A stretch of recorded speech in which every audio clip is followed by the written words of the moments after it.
Spheres. I can't personally oversee every one of them, so these pre-recorded messages will cover any questions you might have and respond to any incidents that may occur in the course of your science adventure. Your test assignment will vary depending on the manner in which you have bent the world to your will. Those of you helping us test the repulsion gel today, just follow the blue line on the floor. Those of you who volunteered to be injected with praying mantis DNA, I've got some good news and some bad news. Bad news is we're postponing those tests indefinitely. Good news is we've got a much better test for you. Fighting an army of mantis men. Pick up a rifle and follow the yellow line.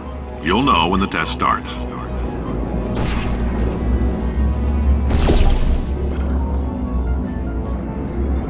Just a heads up, we're going to have a superconductor turned up full blast and pointed at you for the duration of this next test. I'll be honest, we're throwing science at the wall here to see what sticks. No idea what it'll do. Probably nothing.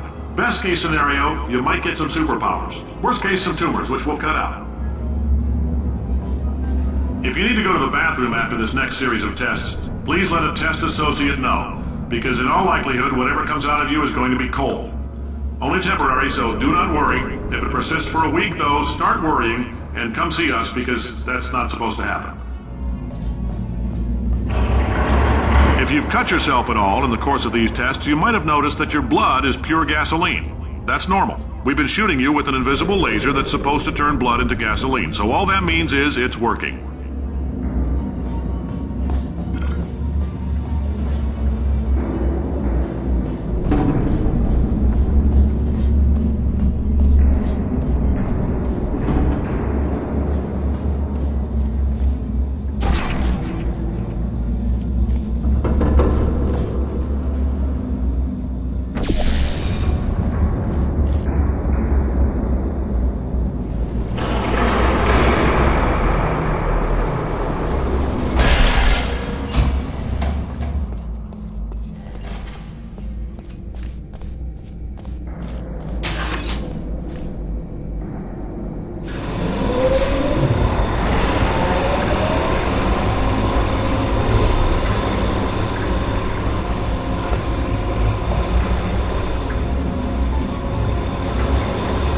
They say great science is built on the shoulders of giants. Not here. At Aperture, we do all our science from scratch. No hand-holding.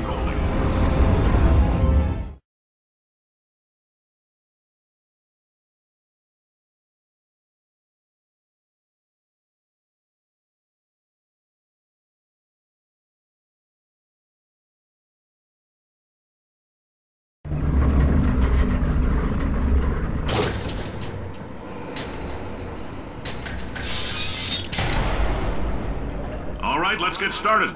This first test involves something the lab boys call repulsion gel. You're not part of the control group, by the way. You get the gel.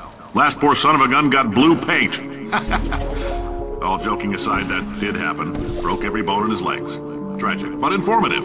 Or so I'm told.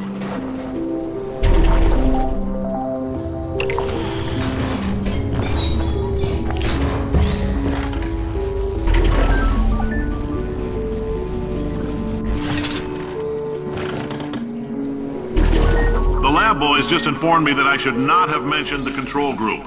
They're telling me I ought to stop making these pre-recorded messages. That gave me an idea. Make more pre-recorded messages. I pay the bills here, I can talk about the control group all damn day. For this next test, we put nanoparticles in the gel. In layman's terms, that's a billion little gizmos that are going to travel into your bloodstream and pump experimental genes and RNA molecules and so forth into your tumors. Now, maybe you don't have any tumors.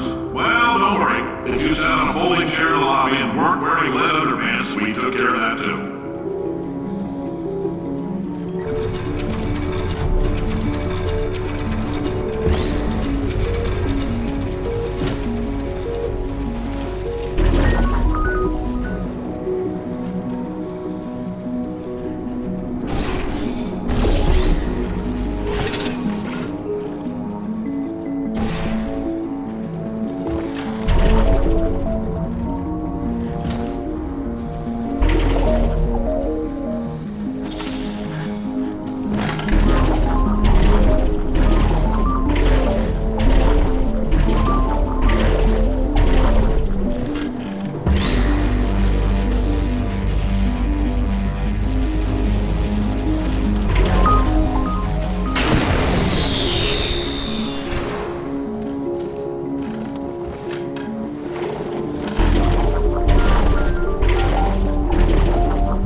In case you got covered in that repulsion gel, here's some advice the lab boys gave me.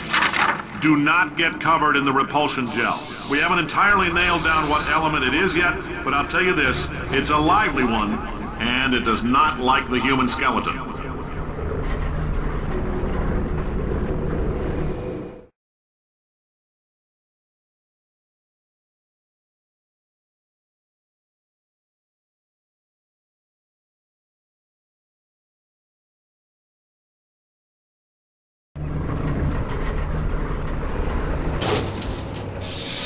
All these science spheres are made of asbestos, by the way. Keeps out the rats. Let us know if you feel a shortness of breath, a persistent dry cough, or your heart stopping, because that's not part of the test. That's asbestos. Good news is the lab boys say the symptoms of asbestos poisoning show a median latency of 44.6 years. So if you're 30 or older, you're laughing. Worst case scenario, you miss out on a few rounds of canasta. Plus, you forwarded the cause of science by 3 centuries. I punch those numbers into my calculator, it makes a happy face. I like your style. You make up your own rules, just like me. Bean Counter said I couldn't fire a man just for being in a wheelchair. Did it anyway. Ramps are expensive.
That coffee we gave you earlier had fluorescent calcium in it so we can track the neuronal activity in your brain.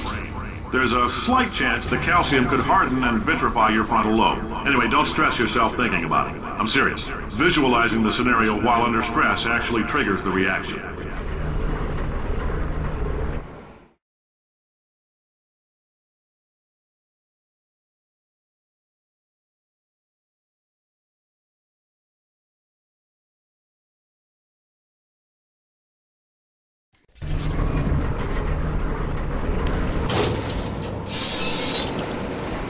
Now, if you're part of Control Group Kepler-7, we implanted a tiny microchip about the size of a postcard into your skull. Most likely you've forgotten it's even there. But if it starts vibrating and beeping during this next test, let us know. Because that means it's about to hit 500 degrees, so we're going to need to go ahead and get that out of you pretty fast. I'm telling them, keep your pants on. All right, this next test may involve trace amounts of time travel. So, word of advice, if you meet yourself on the testing track, don't make eye contact. Lab boys tell me that'll wipe out time. Entirely. Forward and backward. So, do both of yourselves a favor and just let that handsome devil go about his business.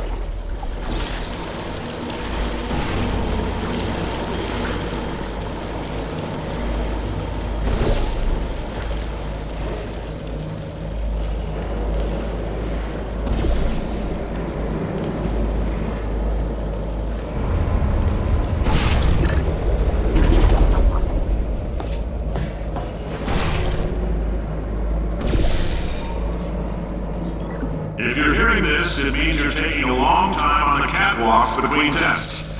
The lab boys say that might be a fear reaction. I'm no psychiatrist, but coming from a bunch of eggheads who wouldn't recognize the thrill of danger if it had walked up and snapped their little pink bras, that sounds like projection. They didn't fly into space, storm a beach, or bring back the gold. No, sir, we did. You and me against the world, son. I like your grit. Hustle could use some work, though. Now let's solve this thing.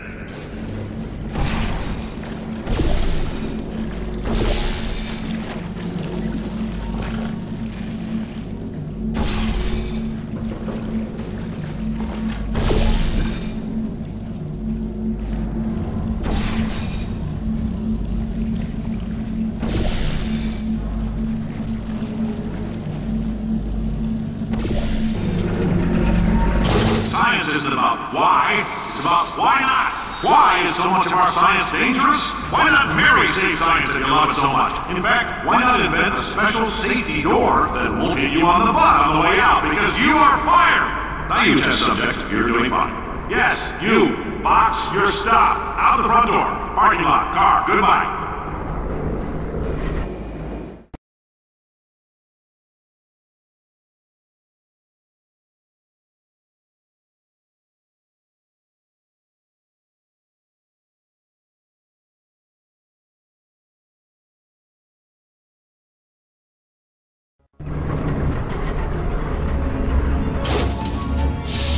Congratulations! The simple fact that you're standing here listening to me means you've made a glorious contribution to science.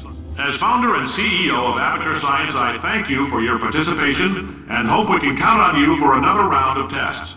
We're not going to release this stuff into the wild until it's good and damn ready, so as long as you keep yourself in top physical form, there'll always be a limo waiting for you. Say goodbye, Carolyn. Goodbye, Carolyn. She is a gem.